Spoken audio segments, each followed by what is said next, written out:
So now we're ready for the self-esteem category of interventions. As I said earlier, self-esteem is the most vulnerable part, the thing that you got to watch out for and protect the most. You want to, with a kid that has ADHD, when you look at the research and the literature, what you're going to see over and over is the most at-risk part of a child with ADHD is their self-esteem.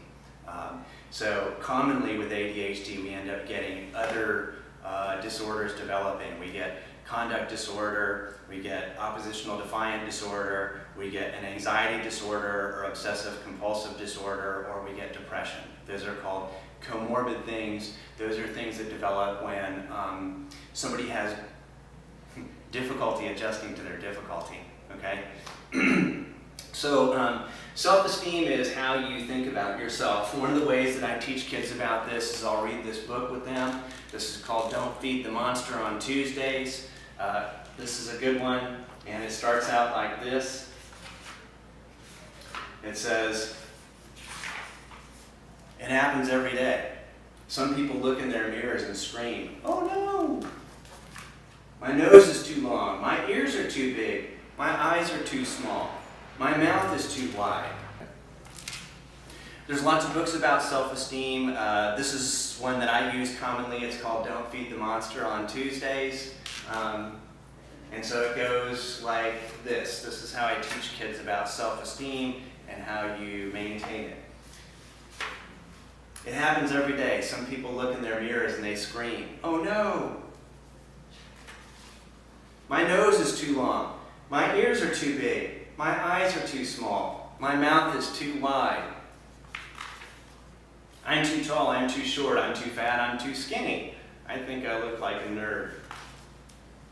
Many children and adults too are picky about the way they look. They don't like other things about themselves either. "I don't make high grades in school, I must be dumb. And I guess I'm just too shy to talk to people, I guess I'm stupid. My classmates don't like me as much as they do the other kids. Something must be wrong with me. My parents scold me, so maybe they don't love me. Sometimes I spill things. I'm just too clumsy. Maybe I do things I shouldn't. Maybe I'm a bad person." If you ever think such things, you are not alone. All children, both boys and girls, have these thoughts, and adults, both men and women, think them too. Why do we think such things about ourselves? Well, somewhere inside our brains, there's an area that makes us think negative thoughts. It's as if we have a little green monster in our heads. You know, there's not really monsters. Always make sure and say that, because you never know. I wouldn't want a kid taking that literally and then saying, "Mommy, Mr. Mason said I have a green monster in my head, and I'm really scared." Okay, so I say, it's as if we have a little green monster inside our heads who's determined to make us feel bad about ourselves. That little monster is a really sly one. He begins his attacks by whispering awful things to us. "You're not very good looking. You're not as smart as other kids. You can't run very fast." And if we listen to his whispers, the monster's voice becomes louder and louder. "Dummy, klutz." And if we believe the things the monster tells us, we lose our self-confidence and we become very unhappy. That monster is hungry all the time.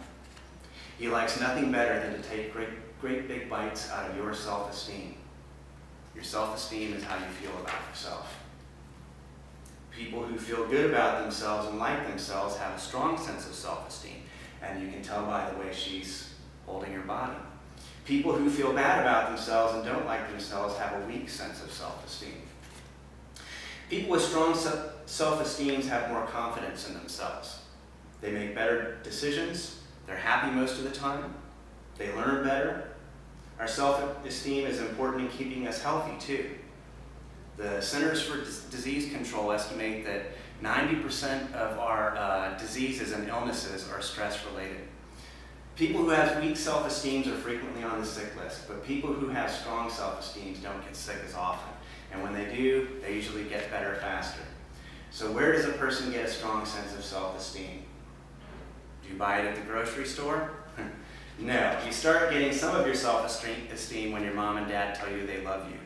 And you can also learn how to be a good friend to yourself and have positive self-talk and say positive things to yourself. So we want to be able to help kids think well about themselves, a lot of times I'll do like a little inventory. I'll just do a T-chart. And so I'll put, what are your strengths and what are your weaknesses? So I'll say, what are you good at, or what's good about you? What would people like about you? And a lot of times kids are like, they can't think of anything, okay? So if you have a kid that has ADHD, I think it would be good if they could immediately come up with at least 6 things that are good about them or other people would like about them or things they're good at, okay?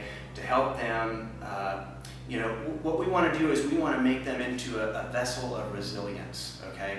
We want to fill them with resilience by using the kind of positive behavior management that I was talking about. We want to fill them with positive ideas and positive thinking. And that comes from us, the adults, and the way we interact with them. So we want to be really careful about that, and we also want to teach them how to be their own self, their own best friend. We want to teach them how to watch their thinking and catch the thoughts that are bringing them down, because and you'll hear them say it. They'll say, I never do anything right, I hate this, I hate myself, or even worse. I commonly hear from kids every week. So we want to develop a list of their strengths and a couple of weaknesses or things that we're working on. It's also good to read those things like right before they go to bed, and to post things like affirmations or what's good about you so they see it right when they get up in the morning. Those are 2 kind of critical times. Those are times when the kids who worry right before they go to bed and right when they wake up is usually when they get going on that. So if we can change that habit and say, let's let every night before we go to bed, tell me 3 things that you're proud of, or 3 things that went well today, to change their focus and change the way that they think. I can tell you a story about a kid. There was this kid who was, he was only 7 years old, and he was really, really smart. And he was already in a self-contained classroom for emotional and behavioral disorders. And he lived with his mom and his grandfather. And so he came in one day, and he was coming in for his anger issues. So they bring him in, and one day he comes in and he just throws himself on the couch. And he's just despondent. And I said, hey, what's going on? And he says, oh, nothing. And I said, no, really, come on, tell me, what's the deal? What's got you going today? And he says, oh, it's just my grandfather. And I said, what? My grandfather. And I said, well, what about him? And he says, well, he's just the worst grandfather in the world. And I said, well, what do you mean by that? And he said, it's just too hard to explain. So then his grandfather comes in after him, and I said, well, tell me how he's been doing. And his grandfather says, oh, it's been terrible. He still doesn't follow directions. He never follows the rules. He's defiant. He's angry.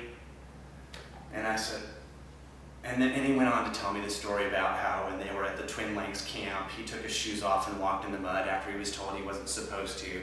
And he's reading me this list of all the things that he does wrong, and the kid is sitting there sinking into the couch and probably getting angry, right? Because all he's hearing about is the stuff that he is doing wrong, and he's getting sick of it. So I said, so you're telling me that he doesn't follow the rules and he doesn't do what you say? And the grandfather says, yeah, that's right. And I said, oh, well, how'd you get him here? And the grandfather says, what do you mean? And I said, well, he woke up this morning, right? And the grandfather says, yeah. And I said, did he get out of bed by himself, or did you have to drag him out? Oh, well, he got out of bed by himself when his mom told him. Oh, okay. And did he eat his breakfast himself? Oh, yeah, he ate breakfast. Did he get himself dressed, or did you have to fight him over that? No, he got himself dressed. I said, and he takes medicine in the mornings, right? Did he take his medicine? Yeah, he took his medicine. And I said, and then, when you got in the car, did he follow your directions on getting in the car to come over here? Yeah, he got in the car. And I said, did you have to tell him to buckle his seatbelt, or did he anticipate what you want and just do it without even having to give him an instruction? He said, yeah, he just buckled it on his own. And I said, so what you're telling me is from the time he got up this morning at 7:30 until now, which is 10 o'clock, He's followed directions and followed the rules every single time. And the grandfather says, yeah, but he just doesn't follow directions or the rules. And this is really common. This is a common mindset that we can get into. We can get overly negative about a child. You know, this can happen with a teacher, this can happen with a parent, and it's toxic. And it's toxic for both parties, okay? So we need to really be thinking about their self-esteem. This is an example of what can happen. I can't tell you how many times I've gone to a school to observe a child, and you know, the counselor will meet me and they'll say, oh, I'm so glad you're here. He's had a really bad day. So I go to watch, and I sit there for the last hour of school and nothing happens. The kid's doing what he's supposed to. So I meet with the teacher and they're like, oh yeah, you know, right before we went to lunch, he wouldn't quit building with the blocks because he wasn't done yet. And then when we were coming back from lunch, he kept stepping on the heels of the kids in front of him. So he got an X for the first one and he got an X for the second one. And once he gets 2 X's, that means he gets a trip to the office and it's a bad note home. Well, did he do anything else? No, he was fine the rest of the time. Again, this is something that happened for 10 minutes out of a 420-minute day. We've got a kid who did what he was supposed to 97.5% of the time. So we need to be really careful about how we interact with these kids, about their behavior, because again, it's like loading software onto their hard drive. We want to be building them up. We want to teach them they can, they do, and they will. We want to be giving them a success identity instead of a failure identity. You know, there's lots of ways to do this. If they're not reading well, but they can read a little bit, great. Send them to the kindergarten room and let them read to those kids. Send them to the life skills class and let them help with those kids. Give them something they can do in your household that they do every day, that they can do well, so they can be contributing, can create a success identity instead of a failure identity.